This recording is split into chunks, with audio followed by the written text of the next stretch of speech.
let's see how you did. So we come to this first one. We set x cubed equal to 0 because that's our first factor. Cube root it to get it by itself, and we get x equals 0. We know that has a multiplicity of 3 because that's the exponent on it when it started. Multiplicity of 3 is odd, so that means it's going to cross through. Next, I have 2 minus x, set it equal to 0, solve get x equals 2. The exponent on it was a secret 1, so multiplicity of 1. 1 is odd, so it will cross through. This last one, x plus 3 squared, square root and minus 3 to solve. And because it started with a squared, it has a multiplicity of 2, which means it will bounce.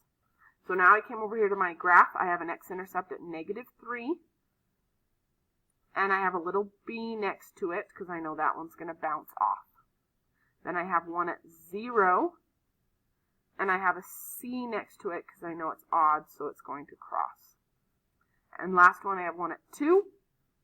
And I have a c next to it because it was also odd, so I know it's going to cross. So hopefully we're feeling pretty good about finding x-intercepts in multiplicity. Now let's talk about how to find your starting point so that you can totally finish out this graph with starting point and all. To do that, we're going to turn the page and look at this. This chart right here is everything you need to know to do starting point. So let's talk about what this chart means. First off, over here, we have the degree. We have degree even and degree odd. So let's talk about what this means. Degree even. Remember, the degree is the overall highest exponent. So if you think of a graph that we have already worked with a lot that has an even degree, the one that will probably come to mind is x squared. That's the one we were graphing last time in 2.1. And if you think of the graph of x squared, it's a parabola. And that is exactly what you see right there. Notice we have a parabola facing up and we have a parabola facing down. Well, the way we know if our parabola faces up and down is by the leading coefficient. If the leading coefficient is positive, then that parabola faces up. If the leading coefficient is negative, then that parabola faces down. So, when we look, that's hopefully how you can remember that if the degree is even, we always have our parabola shape. Now you'll notice that they erased the stuff in the middle. That's on purpose, because the middle, how the middle looks, is determined by the x-intercepts. So if I had 3 x-intercepts, it could look like that, with the crossing and the bouncing. The middle can look really wonky. This chart is only used to find out the starting point and the ending point. So if you know that it's this shape, you know you'll start in the top left corner, because that's where this shape starts. And when you do your x-intercepts, you should also end in the top right corner. Now, you do need to memorize this, so yes, I do have fun nicknames for them.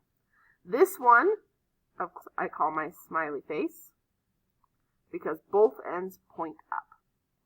And naturally, this is then the frowny face, because both ends point down. So let's turn and look at if the degree is odd. So if the degree is odd, if you think of a parent graph that has an odd degree that you've worked with a lot, you'll hopefully think of x cubed, which is this parent graph. And you'll notice that follows this shape. And once again, the middle can do really weird things based on the x-intercepts that you've got. This is just showing you where the starting point and the ending point will be. So for this cubic shape, if the leading coefficient is positive, notice that from start to end, I'm going on a generally uphill slope. So I'm increasing. That's because the leading coefficient is positive. Whereas if you come over here, if I go from the starting point to the ending point, I'm generally going downhill. That's because the leading coefficient is negative, so that makes it go down now. So my fun nicknames for these, I call this one the dead worm, because it looks like a dead worm on a sidewalk after a rainstorm. That dead worm shape goes like that. And this one I call the slide shape, because you slide down the graph. Slide. Now you'll probably have noticed already this limb stuff underneath. This is just explaining your starting and ending points. So let me show you how this works. Here I have as x goes to negative infinity. Well, we know that x is side to side. That's domain. So this is x goes to negative infinity. So would negative infinity be to the left or to the right? Well, we know negative infinity would be the left. So this is saying as the graph goes to the left, what is it doing? Well, this graph, as we go to the left, it's going down to negative infinity. So that's all this is meaning. As we go to the left, the graph goes down. This one is to positive infinity, so this is now to the right, because it's paired with the x, left and right. So as we go to the right of the graph, the arrow points up to positive infinity. So this notation is just describing what direction the arrows are pointing. So as I go to the left, the arrow points down. As I go to the right, the arrow points up. So you'll notice down here on this one, as I go to the left, it points up. As I go to the right, it also points up. That's your smiley face shape.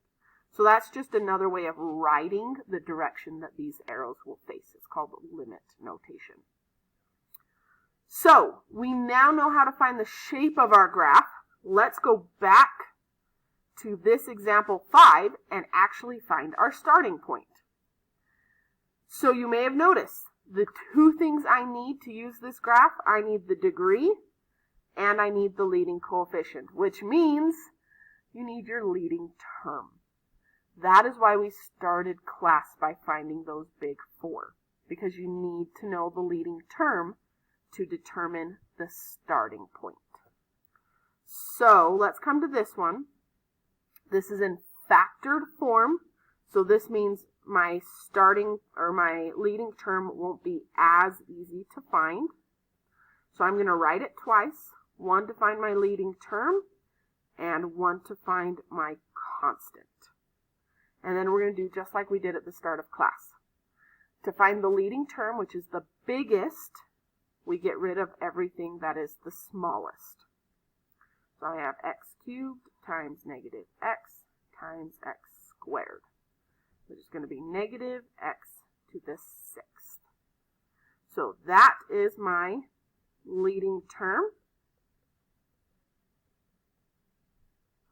And now we can find out everything else. So the degree of this is 6. That's the exponent. The leading coefficient is a negative 1. So let's find our shape then. This is a degree 6. That is an even degree. That's like our parabola shape, like x squared, x to the 6th. So that means this is either a smiley face or a frowny face. Those are my even degree shapes. So I come over here and look at my leading coefficient. This leading coefficient is negative, which means I want the shape that faces down. So this is going to be my frowny face shape. So now that I know that this is supposed to be the frowny face shape, I can come back to my graph and say that I know we're going to start down here and we're going to end down here, because that's what makes my frowny face shape.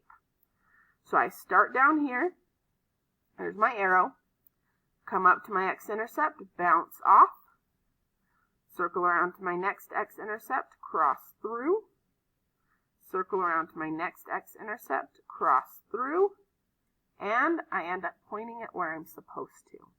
And that's your graph. You are all done. Because remember, it doesn't matter how high or low these go. That's a calculus thing. We just need to know that we're bouncing and crossing off the right x-intercepts. Now, last thing I want to talk about in this video, this is a really good check step for you on your test. Notice that when I bounced and crossed, I ended up pointing where I was supposed to.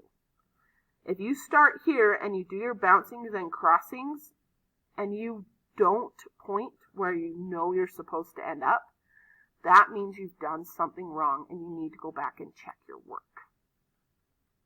So, we have done that. We have officially graphed a polynomial. We can find the x-intercepts and the multiplicities so we know if they bounce or cross.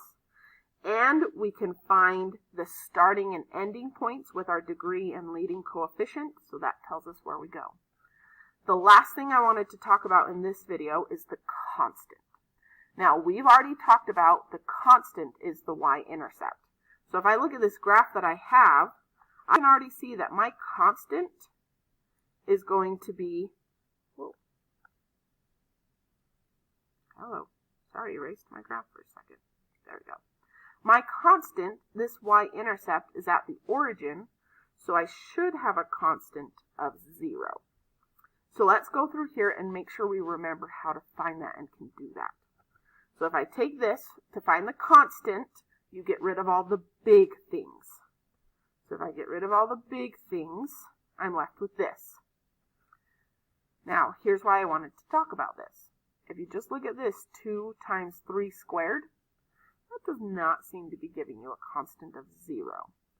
So what we need to remember is that this x cubed is actually x cubed plus 0. There's a secret plus 0 after that. So now when I get rid of my big things, now I have 0 times 2 times 3 squared. And 0 times anything gives me that constant of 0. So, hopefully that helps you out with graphing polynomials. In the next video, we're going to talk about going backwards in these. So taking the graph of a polynomial and finding the equation from it.